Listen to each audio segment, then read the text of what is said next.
Right. Hi, everyone, and welcome to another session with Showbie's 30-minute live stream. My name is Abdul Chohan. I'm the Vice President of Learning at Showbie, and today I am absolutely honored and thrilled that we have Maureen McKenna with us, who is the Executive Director of Education at Glasgow City Council, and also the founder of Malawi Leaders of Learning, which we will be exploring later on as well. So, Maureen, welcome to the session today. Thank you for making the time. It's great. No, very, very delighted to be here with you, Abdul. So I want to kind of just kick off. Yeah. I mean, you've had an extensive career.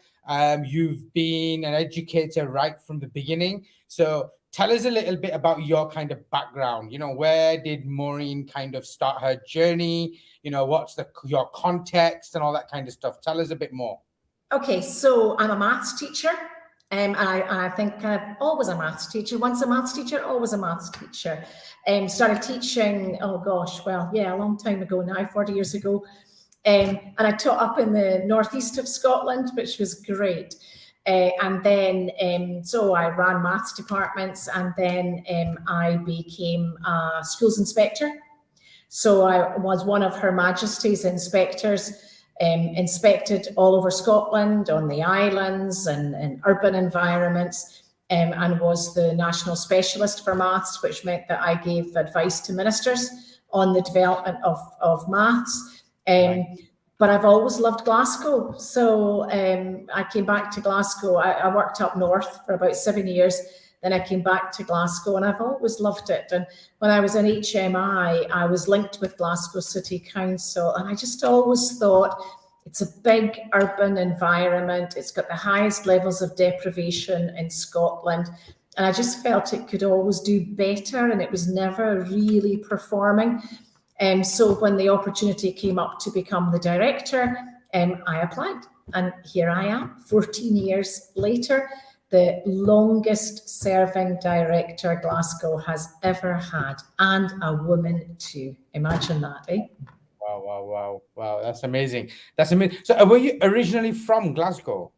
Yeah. My parents, my dad's Irish. He was Irish, and he was in the RAF, so we moved about a bit. But I was brought up in the north of Glasgow, and that's where I went to school. Didn't like school, a lot of rubbish. And I just always felt that teaching could be better. That's why I went into teaching, because I felt that what I'd had was pretty duff, and I could do it nicer, better, more fun. So before we kind of like go into, you know, all the changes that we've seen in Glasgow and the recent projects and so on, when you were an inspector, what was that like? Like, what were you seeing as far as the education? I'm particularly interested about the islands as well. Like, you know, what was, there must have been challenges, and there must have been some great things that you might have seen out there as well. Oh, absolutely. I think being a schools inspector is like the best professional development I ever had. And you know, if there's teachers out there listening, get into each other's classrooms, sit at the back of them, and watch and learn. It's just the best learning ever. So even when a lesson goes hideously wrong, you can unpick it and learn what went wrong. So that, you know, it was huge, strong discipline, and you had to learn how to have courageous conversations with members of staff who perhaps didn't want to hear what you were going to say, but the focus was always on improving outcomes for children. And the inspectorate in Scotland has always had a different philosophy, I think, than down in England. In England and Wales, it was very much about points makes prizes, and you know, the Ofsted, there was a bit of a fear factor around there. I'm not saying that we were universally loved when we went into school. I don't think, you know, I could clear a room in 2 seconds flat just by telling people that my job was an HMI.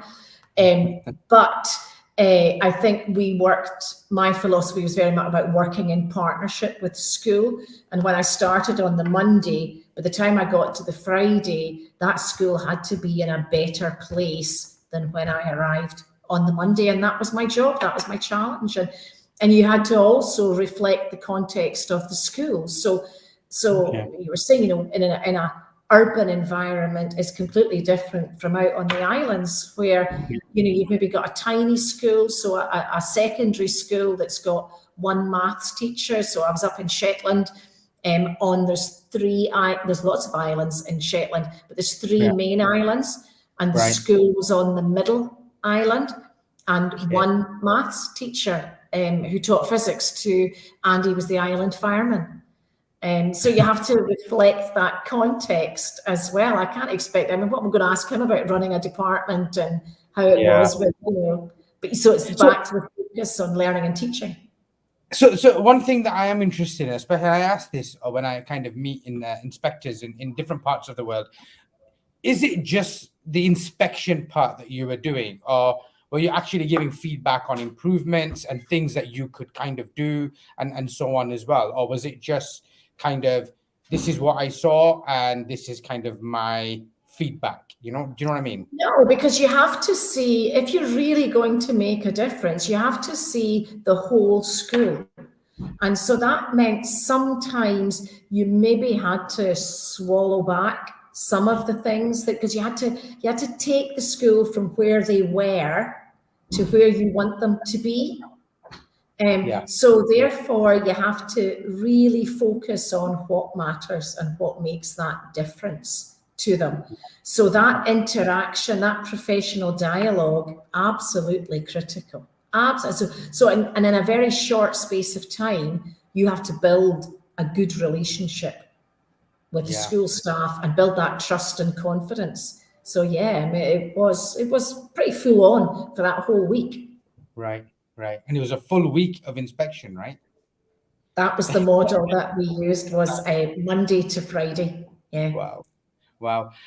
So just kind of moving on, tell us a bit about kind of Glasgow. I mean, you've done some significant things there. I was, made aware of, the technology implementation and how that was going to, add to learning and so on. But in terms of where Glasgow was as far as education is concerned when you first came into the role, what was the context, what was the challenge ahead of you for Glasgow? Yep. So there was at that time, well, there still is. There's about 80,000 children and young people from nursery all the way through. We're the biggest childcare provider in Scotland, and in our schools, 42% of our children live in the 10% most deprived postcodes, and only 2% live in the 10% least deprived postcodes. So there's loads of challenges with deprivation, and across the world, deprivation and attainment are linked with a piece of string. So it matters where you live, and in Glasgow, that continues to be the case. It still matters where you live. The children who live in the most deprived postcodes don't perform as well as those who live in the least deprived. It's that whole family context. However, at that time, I felt the schools were not performing. It was full of very good teachers, but they really need to be kind of corralled. And I used to think about it like a great big oil tanker, and there was 10,000 of us standing on the oil tanker, and I had to get everybody on the oil tanker facing in the same direction. So it doesn't mean to say you've got to do the same thing, because the whole beauty of teaching is that you bring that little bit of sparkle of yourself to the table. So it's not about everybody doing the same thing. It's about facing in the same direction, having the same commitment, the same vision. And for me, it was about expectations. So we've kind of destroyed glass ceilings over the years. So when I got the job, I can remember walking into the office for all my inspector colleagues and saying, I got the job. I'm going to be the director in Glasgow. And they all howled with laughter. And they all said, oh, dear God, have mercy on you. And they all thought it was absolutely hilarious. But one colleague said, It is really challenging, Maureen, but if you can make a difference, the rewards are immense. And that's the bit I've hung on to. And the rewards are immense. It's just been brilliant. So, there's twice, if hires are our kind of benchmark qualification, it's now more than double the percentage getting 1 or more. It's 3 times more the percentage, it's pretty low, getting 5 or more. So we now have more young people from areas of deprivation becoming doctors, architects. The world is open for them. And the technology side was just the next bit along, wasn't it, to open the world to them? I mean, obviously, my experience on a very small scale in Bolton and kind of, again, deprived community and so on. And the idea of access to information and being able to continue learning after school hours and having access to information where families quite often didn't have internet or even computers was our kind of motivating factor. But, from your perspective and the project that you've done, it's huge, right? It's on a very, very large scale, and it's always interesting because I followed that from the announcement in the press, and just the way in which I experienced, I'm sure you experienced, there was like people on both sides. There were people that were like saying, hey, this is amazing and you're investing, but you also had people that were saying, oh, you're just spending taxpayers' money on shiny devices and all this kind of stuff and so on, right? So tell us a little bit about that kind of journey, because I'm always kind of interested in hearing that and the impact of what has happened, because, I have to cards on the table for people that are watching. I have had some involvement with teachers in schools and training and seen some pretty amazing things happen there. But I know that, municipalities in Europe, countries around the world have been looking at Glasgow as a model to take back to their own places as well. So, tell us a little bit about that, the good, the bad and the ugly when you first kind of... So when we were changing our IT contract, we got the chance to really change completely how we looked at delivery of IT. So not desktops, laptops. Glasgow had been through every teacher getting a laptop, and on one day 6,000 laptops were issued, and 4 years later 2,000 of them had never actually been switched on. And so we'd had all that kind of experience before, but this was about children and young people, and I think that's been the huge difference. So it's about 55,000 iPads are out there. Every child from P7, so that's age about 10, all the way up to 60 or so, there's 7 years of children get a one-to-one iPad, and then there's class sets after that. But we were absolutely clear that this was about learning and teaching. It wasn't about, here's a shiny iPad, off you go, that's you cured. It was about that iPad being a tool. So we had a 3-year program. You were part of our big Parkhead conferences. Every establishment had a digital leader of learning, and they were the ones that were being upskilled, and they would lead the work in their nursery or in their primary school or in their secondary school. And when we did announce it, oh God, we got pelters, absolute pelters. So there was a whole load of people out there who said, oh, you fools, you fools. What a stupid idea that is. Don't you know that out in California, they tried that and they gave everybody iPads and it was rubbish and nothing worked. And I mean, the snash on social media and in the media and the freedom of information requests we got, they just all poured in. And then the pandemic came. And who would have thought we would have been glad for a pandemic, eh? Because as I said to parents, who's laughing now, eh? About we had our 50,000 iPads out there.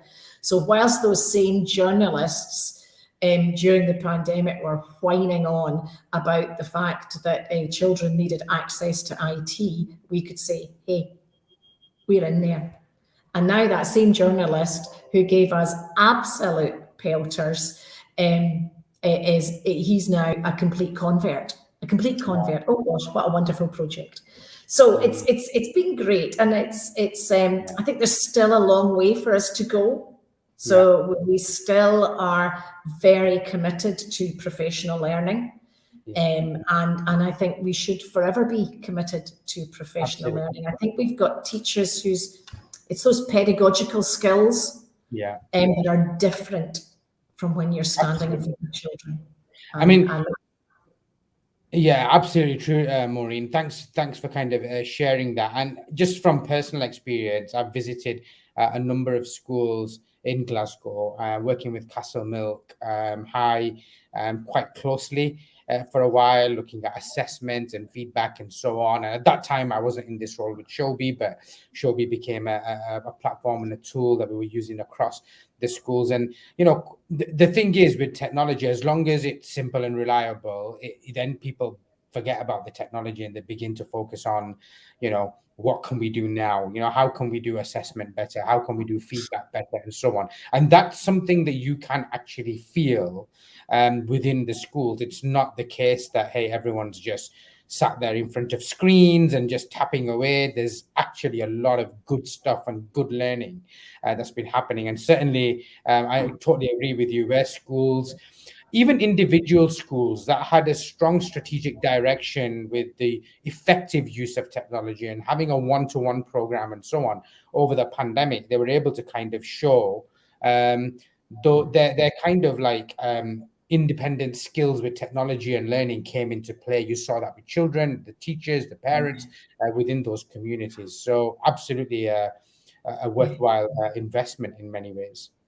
Oh, it's huge. And but we've still got, a long way to go. When you talk to the young people, and particularly those from areas of deprivation, it's all about relationships. Yeah. So they need that contact. And what the iPads, in fact, I'll do my wee Showbie advert. What the Showbie gives us, what the Showbie gives us is that ability for young people to interact with their teachers in the way that they interact with each other. So they communicate in different ways. So that ability to, it's a bit like, I don't like sometimes like phoning up people, but I'll send them a wee text message and you go back and forth. So that ability to interact more quickly, more instantly is a huge one. And so we're communicating with young people in the way that they want to be communicated with.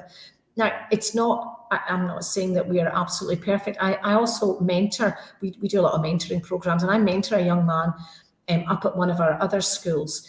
And I met him this morning, and I said to him, "Where's your iPad?" This is my normal opening gambit. "Where's your iPad? What have you been doing? Let's talk about your homework, blah, blah, blah." And, "Oh, well, I've lost my charger. I don't have this. I don't have that." He's a disorganized young man, wee bit of a chaotic lifestyle behind him, but his school are not using it in the same focused, consistent way that Castlemilk do. So he's getting a kind of an intermittent message about the use of the iPad.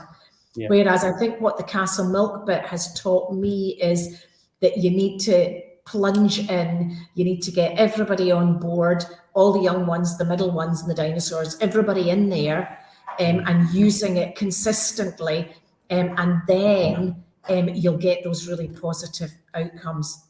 But it doesn't detract from the fact that young people need people. They need that one good adult in their life. Absolutely. I always remember this phrase, humanizing technology. It was a young lady that I met some time ago when I first started kind of getting into technology and education and so on. And, and those words are still true today. Wherever technology allows humans to communicate in the way in which humans communicate, with voice and being able to speak one another, that kind of technology becomes really quite powerful. And if you can do that when, like this, you're sat in a different part of the country to where I am, but we're communicating with one another. If I can give feedback to students on their work verbally, but they're not stood next to me or in the same class, and I can do that when it suits me, actually that becomes powerful in technology. And remember speaking to some teachers saying, actually during the lockdown, and this was in Glasgow, one of the teachers saying to me that actually I was using voice notes just to check up on the student and their well-being.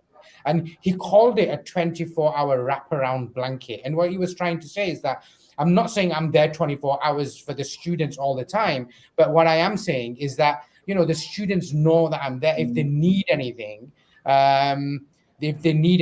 I'm here. And sometimes it might just be simple things like food, and actually something's happening at home and needing that support. And for me, that relationship and that ability to communicate in that way was just so immensely powerful. Huge. And when you ask the young people, that's what they said too. Yeah. That's what they said. It's that instant. And that's the world they live in, isn't it? Absolutely. So that's why we need to change the way we assess, the way we teach, and to be able to respond. Young people, they're wired slightly differently, and we need to move that wiring with them. Yeah, absolutely. I mean, and it's interesting speaking to some time ago. I had John Hattie on this live stream, and we were talking about assessment and feedback. And one phrase that he used was, if we can hear the thinking, that's actually quite powerful. And that for me really kind of stuck with me in the way in which feedback and stuff happens as well. So I think, and in the coming months, I also have Professor Andy Hargreaves. I don't know if you've come across. Yeah, so I know Andy Hargreaves. You do, right? So he's gonna be on as well, and he's like a local lad from here, living in Toronto, being in the US. That's right. And I actually first met him in Malaysia, I think it was, International Schools Conference. Yeah, I'm kind of really looking forward to that. And I think these approaches, we can take pedagogy as we know it, and I think what technology is allowing us to do is just to kind of amplify that experience in a way that we've not been able to in the past. Maureen, just kind of moving on, because I'm really conscious of time and the fact that we've only got 8 minutes left, and I knew this would happen because time just flies. I learned that, you know, you're doing work in Malawi, with the Malawi Leaders of Learning. So tell us a little bit about that project. What does that look like? So we had schools who linked with Malawi, because there's strong links between Scotland and Malawi, particularly around the Blantyre area. We have a Blantyre up here, and it's all linked with David Livingstone. And we had schools who went out regularly, and one of them came back and said, I just think we could do so much more, Maureen, as a city. So I went across and linked with a lovely nun, Sister Eunice, visited lots of schools, learned about the challenges, visited government people, realised that working with the government was maybe not going to be my scene, that actually we needed to go right down onto the ground and work directly with teachers in schools, in their context, but looking at the Malawi priorities and ensuring more than anything that we weren't going in there like the Great White Hope, that actually this was about where Malawi was. And learning and teaching is learning and teaching. So it fitted entirely with what we were doing in Glasgow, which is using education to reduce the impact of poverty on children's lives. And the poverty in Malawi is just at a different depth, but children who love learning, desperate to learn, but are living in incredibly challenging circumstances. So primary schools with classes of 200, 160, no access to books. So over the years, we've tried things, given them up, tried different things. And just now we're down to libraries. So we develop libraries, and those libraries don't have to be a building.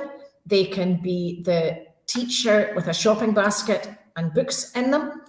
Getting access to books is really hard because there isn't much of a culture of reading. And so I have a big thing about not sending our rubbish out. So we should invest in the economy. So we raise money here. I buy books from a bookseller in Malawi who employs Malawians. We get books from South Africa or Tanzania that are written for African learners. So they see children who look like them, who live in houses like them, and it's much more culturally appropriate, and it's about developing a love of learning. rather than sending our guff out. And sometimes I bring back books in Chichewa to show teachers here. I say, well, when they say to me, well, we've got these really old books, Maureen, do you think we should send them out? And I say, well, oh, wait a minute, I've got a book, I've got a really old book that I brought back from Malawi. Could you use that in your classroom? They go, no, don't. Well, what makes you think that a Malawian teacher is going to want your rubbish? So, yeah, I love it. And Wow. Africa gets under your skin. How many teachers are you actually working with there? So in the Blantyre area, there's a Blantyre Urban and Blantyre Rural are the two districts that we work in, and we work with the local government there. So there's about 160 primary schools in one area and about 120 in the other. And we try to hit about 30 head teachers at a time, 30 teachers at a time, and we go out for an intensive week and we do 30 head teachers in a day for 4 days of the week, and we do 30 teachers in the morning, 30 teachers in the afternoon, and we sing, we dance, we do anything to keep everything going and make it's working with them is in a different way, because there is more technology coming in, but if you don't have mains electricity, and there's really no point. And the solar panels, I'd once thought that was there's a good idea, but they break. Yeah. The solar panels break, people steal them. One of the best things I did was give sewing machines. I bought sewing machines for primary schools that didn't run off electricity, they ran off foot pedals. And the families made bags to put the books in so the children could take the books home. That was one of the best things we did. What are the schools like? Are they actually like, what's the structure of the schools? Are they like solid buildings, or, you know? Yeah, so primary education. Primary education is universal. Secondary education, only about 10% go, and you have to pass exams to get in. It's quite formal, so it's mastery learning. You have to pass a test in order to get to the next standard. And you go when you're about 6, if you're in an urban environment. If you've got to stay at home and look after family, you might not start until you're 10. And in primary school, you might have 16-year-olds who've just never been able to leave, or they've just never quite passed all the tests. There's very few desks. So you would maybe go into a classroom and there will be 160 children sitting on the floor. If they've got desks, they'll prioritise the older age groups. And so you have very large classes at standard 1, and they tend to go down by the time you get to standard 8. There's still a big issue with gender-based violence, so sexual abuse to girls in particular. So keeping girls in education is a challenge, in fact, a huge challenge. So, but the kids are lovely. I mean, and they're just, the Malawians they're just such lovely people. Lovely people. I love them. Wow. For those people that might be watching this now, or might be watching this later, there's a URL for Just Giving for Malawi Leaders of Learning. Feel free to kind of contribute to that as well. Fantastic work. Really making a difference for people in less fortunate circumstances. Maureen, just coming back to teachers, is there formal training for teachers? How does somebody become a teacher in Malawi? Is it just kind of... No, you go to college. No, there's a university. No, they have quite a formal system. They go to university. They've introduced quality indicators, and there's a formal curriculum that has to be followed. And there's lots of counting of desks, counting of toilets.